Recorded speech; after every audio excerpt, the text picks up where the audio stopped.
大家好，欢迎收看6月29号花莲地方新闻，我是方家伟。新北市八仙乐园粉尘气爆意外，造成了数百人的伤亡，而公安的意外问题再次成为社会关注的焦点。花莲县政府7月10号即将登场的夏令嘉年华会活动，原本活动当天结束之后所要释放的烟火节目，县长傅崑萁29号也正式的宣布将暂停烟火的释放，而所得的企业捐助的100万元烟火经费，也将转赠给在这一次受伤的年轻朋友们进行医疗费用的资助，来表达花莲县乡亲的关心。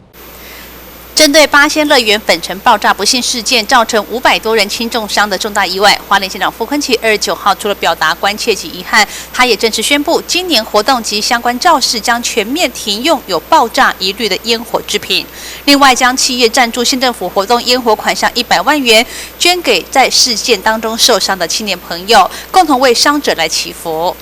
我们这一次，听到新闻有关于八仙乐园发生这个爆炸，那有500多位朋友受伤的不幸事件，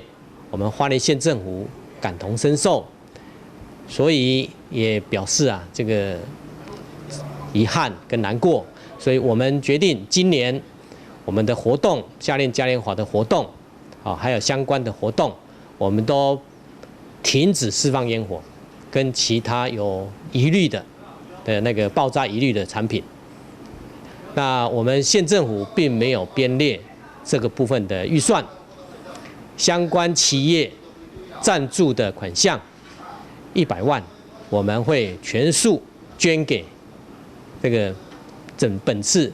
受伤的朋友，不幸受伤的朋友，我们也诚心的祝福他们早日康复。县长傅崑萁也号召各界共同关心伤者日后漫长的复健时光，陪伴他们可以度过艰难时刻。而为了迎接暑假观光旺季，花莲县政府今年推出许多大型的观光活动，包括了4大主题园区及夏令嘉年华等。县府观光处代理处长彭伟竹表示，针对夏令嘉年华开幕及闭幕烟火，县政府并没有编列相关预算，是由企业赞助100万金额，将会全数捐给新北市社会救济汇报专户八仙粉尘气爆救助专案，期盼能够把资源及善念灌注于亟待援助的朋友，协助伤者走出阴霾。记者胡俊彦花莲市报道。